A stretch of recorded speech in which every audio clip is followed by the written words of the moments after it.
Nah, sekarang pertanyaan saya adalah, apakah tindakan para tersangka tersebut adalah mengunggah, menafsirkan, atau membandingkan ijazah yang sudah beredar di publik dengan menggunakan metode ilmiah, atau tindakan para tersangka itu melakukan perubahan, mengedit, menambahkan atau mengurangi sesuatu atau apapun yang terdapat dalam dokumen ijazah tersebut.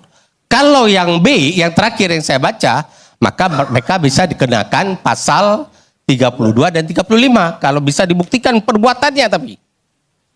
Tapi kalau tidak bisa dibuktikan perbuatannya, hanya sekedar melakukan mengunggah, menafsirkan, membandingkan, kemudian menggunakan metode ilmiah, maka dia tidak bersentuhan dengan pasal 32 dan 35. Nah, kemudian Bang Karni, saya juga ingin menyampaikan satu hal. Mohon izin Pak Arianto, kalau Bapak berkenan saya diskusi dengan Bapak. Tadi Bapak mengatakan ada pemeriksaan ke UGM ijazah tersebut. Apakah dibawa ijazah asli Pak Jokowi ke UGM?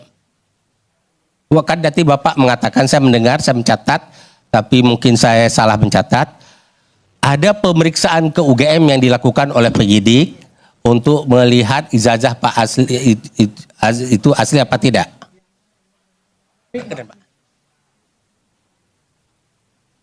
Yang saya dengar ya Pak itu, yang dikerjakan oleh Bareskrim itu ke sana, kemudian membawa berkas, semua berkas-berkas. Karena kan kalau berkasnya ijazah Pak Jokowi kan nggak ada, semua juga nggak ada ijazah sana tuh Pak. Kan sesuai dengan keterangan Bapak penguasa UGM itu. Kalau sekarang itu ijazahnya di sana pasti sudah tidak ada kan, sudah dibawa masing-masing. Jadi ijazah Pak Jokowi itu yang asli ada di Pak Jokowi sebenarnya? Ya mesti ya. Ada. Iya. Berarti pernahkah ijazah itu dibawa ke UGM untuk dikompar? Pertanyaannya, kalau memang pernah, berarti untuk dibawa ke UGM ijazah tersebut oleh penyidik, maka harus dilakukan penyitaan terlebih dahulu. Mungkin Bareskrim atau Polda Metro telah melakukan penyitaan terhadap ijazah asli Pak Jokowi. Kalau saya yang saya dengar itu ya, ini dari LBH-nya ya, para kuasa hukumnya. Ketika melaporkan ke Polda Metro, Pak Jokowi membawa ijazah aslinya.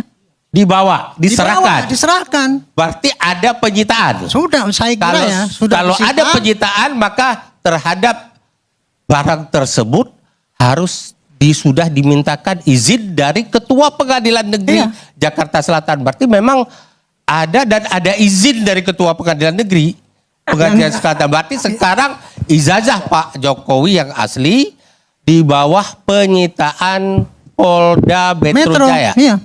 Aslinya ya. Yang saya dengar kayak gitu. Saya kan nggak ngelihat ya. Itu tadi yang saya kan hanya pengamat Pak, nggak ngikuti penyidik itu sehari-hari gitu Pak. Enggak, Pak Solar, gini Pak, kalau saya tangkap tadi, bukan hanya Bapak, bukan hanya pengamat, saya tahu saya juga staf ahli, Bapak mungkin lebih mendalami masalah itu. Sebenarnya Bapak, bagi saya, Bapak beda dengan pengamat Pak Susno Juwadi.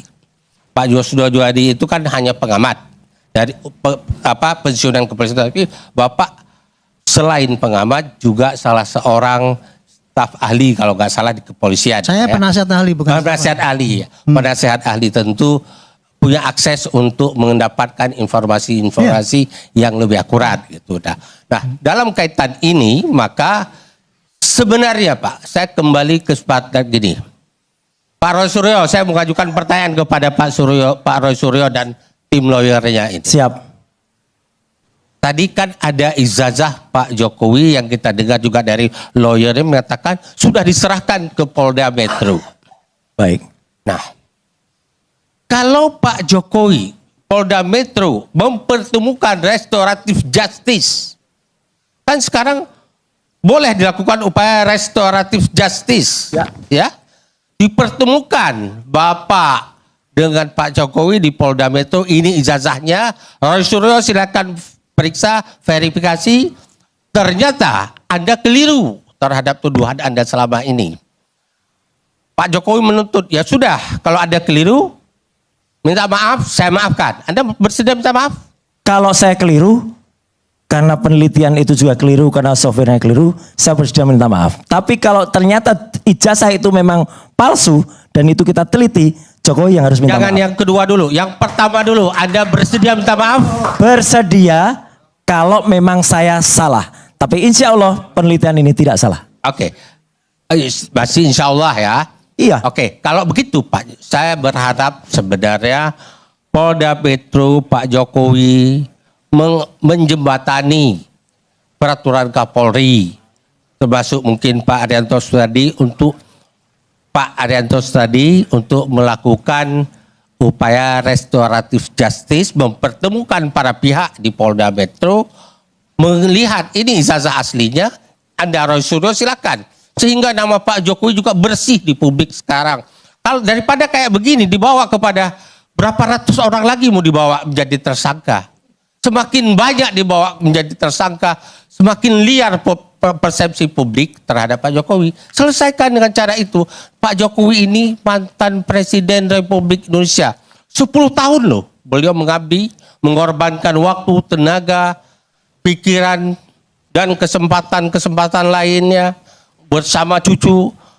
Masa gak punya nilai-nilai kenegarawan? Saya langsung jawab ya. Ya, Polisi sekarang ini kan mengedepankan RJ, Pak. ya. Ya. Saya kira-kira ya kalau memang ada kayak gitu ya, barangkali Pak Kapolri masih welcome, Pak Kapolri ya untuk RJ itu. Tapi sekarang kan kuncinya kepada Pak Jokowi. Nah, mumpung ada anunya Pak Jokowi ini, mestinya ada yang merayu lah katanya gitu. Kalau saya selalu berharap Pak Jokowi itu sebagai negarawan. Ya. 2 periode beliau jadi presiden. Jadi terima kasih Pak, Bapak memberikan saran yang bagus sekali ya. Dan saya ingin jawab yang tadi yang sebelumnya. Saya ingin menjawab tadi bahwa kita itu menegakkan hukum itu jangan sampai istilahnya Bapak tadi katakan jangan ngawur gitu ya. Ya. Saya ini sebagai penyidik Bapak tahulah. Saya tidak suka melanggar dan saya jujur dan menegakkan apa yang benar yang ada. Ya. Dan saya tadi tersinggung dia katakan bahwa perpol itu saya langgar kemudian saya bukan itu Pak. Saya bikin perpol itu demi untuk menutupi kekosongan hukum. Pak Arianto, mohon maaf saya bukan katakan Bapak langgar, tapi dilanggar oleh penyidik. Nggak usah dijawab. Bapak bukan langgar Pak, Ini mohon maaf. udah 10.20. Daripada saya stop. Tiba-tiba Terus yang kedua Pak tadi Bapak kan mengatakan Pak supaya tidak ngawur gitu ya. Saya ulangi lagi Pak, penentuan pasal-pasal itu tadi Pak, itu adalah berdasarkan dari rekaman bukti yang 720 itu Pak. Itu rekaman-rekaman digital Pak. Itulah yang dikerjakan. Nah itu ditafsirkan oleh para ahli. Kalau seperti ini masuknya ikut enggak dalam suatu hujatan ataupun apa. Itu Pak, jadi barang buktinya itu lengkap sudah ada gitu. Nah kalau seandainya itu ternyata itu salah penafsiran pasal, itu kan bisa mengajukan gugatan di pra peradilan atau nanti dipembuktikan sehingga nanti tidak terbukti. Itu Pak, maksud saya hanya ini semangat saya Pak, hanya memberikan pada publik ini loh yang kejadian yang sesungguhnya terjadi itu gini. Demi Tuhan Pak, saya tidak membela Pak Jokowi Pak, saya nggak ada urusan apa-apa dengan Pak Jokowi. Ya, saya percaya Dan Pak saya Nasrullah. menegakkan hukum ini demi kebenaran dan jangan sampai kemudian kok hukum masuk seperti itu kita nggak kelakuan perbaikan kan nggak baik. Ya, Pak Nasrullah, Kira-kira gitu, Pak, saya percaya kok Pak Arianto insya Allah mau. Pak Arianto rapat dengan dengan para tim termul saja, rapat sendiri mereka aja, Pak Arianto datang kok. Izin Datuk Karni bisa Iya, Pak Arianto datang. Oke, halo teman-teman, kembali lagi bersama saya di channel ini. Salam NKRI harga mati. Nah, teman-teman, kita sudah lihat dari cuplikan video yang dimana masih membahas tentang kasus ijazah Jokowi tersebut. Nah, teman-teman, dari pihak Roy Suryo dan CS lainnya yang mau menyelidiki dan mau membahas tuntas ya tentang ijazah Jokowi tersebut, baik itu diselidiki secara ilmiah dan baik itu juga diselidiki oleh beberapa ahli-ahli yang sudah termasuk bisa melihat apakah ijazah dari Jokowi tersebut itu asli atau palsu. Nah, teman-teman, kita sudah lihat dari video cuplikan bahwa apa yang mereka bahas tentang apa yang bersangkutan dan apa tuntutan yang bisa atau yang tidak. Jika memang ijazah Jokowi tersebut itu asli, maka tidak akan ada yang namanya terkena pasal. Ya, tetapi jika itu memang benar-benar palsu, teman-teman, yang dituduh atau yang diselidiki yang oleh Roy Suryo dan CS lainnya, maka itu akan kena pasal seperti yang disampaikan oleh Bapak yang pada video tersebut. Nah, teman-teman, apakah ini memang yang diselidiki oleh orang-orang Roy Suryo itu betul mereka selidiki secara ilmiah apa tidak?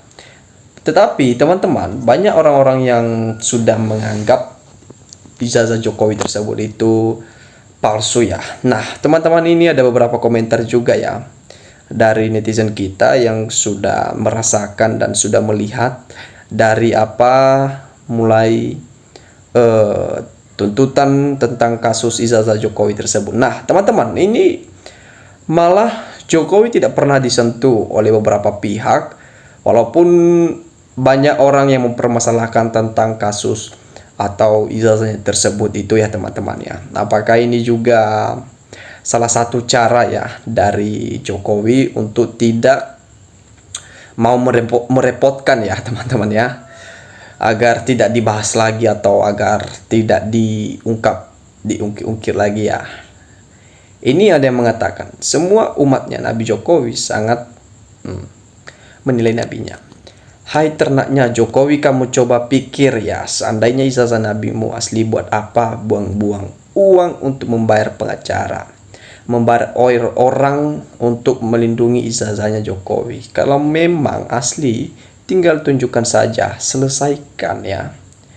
Arianto seorang jenderal, mantan penyidik tetapi ngawur, bodoh dan ngeyel, ternyata termulnya Jokowi. Ya, banyak juga ya teman-teman ya yang mau atau yang membongkar dari apa yang sudah dilakukan oleh beberapa orang Roy Suryo tentang kasus tersebut ya. Itu ijazahnya sudah keberatan dosa ya. Jadi susah mau lihat yang aslinya karena sudah ketumpukan yang hitam-hitam. Yang membela kebohongan akan dilaknat siang dan malam dan akan merasa resah dalam hidupnya. Mulyono, kenapa tidak dari dulu nunjukin ijazah ya? Dari mengulur-ngulur sejak saja ya. Tidak segera nunjukin ijazahnya sudah salah karena bikin gaduh. Nah, teman-teman, inilah yang membuat kita semakin penasaran ya dan semakin heran mengapa dari dulu ia menjabat dalam 10 tahun atau 2 periode ini, 3 periode ya teman-teman ya. Mau 3 periode maksudnya, 2 periode ini mengapa tidak dibahas dari dulu ya? Kenapa masih atau ia sudah menyelesaikan masa jabatannya baru dibahas? Apakah itu juga salah satu tindakan mereka agar tidak dibocorkan atau gimana ya teman-teman ya? Nah, ini sebenarnya ya banyak juga orang-orang yang sudah menyelidiki baik itu secara ilmiah. Nah, teman-teman, apakah itu memang benar-benar dikopi atau diambil dari orang lain atau bagaimana? Oke, teman-teman, bagaimana tentang apa yang sudah terjadi sampai sekarang yang masih belum bisa dituntaskan? Menurut teman-teman bagaimana tanggapannya? Silakan isi di kolom komentar. Sampai jumpa di video selanjutnya. Salam NKRI harga mati.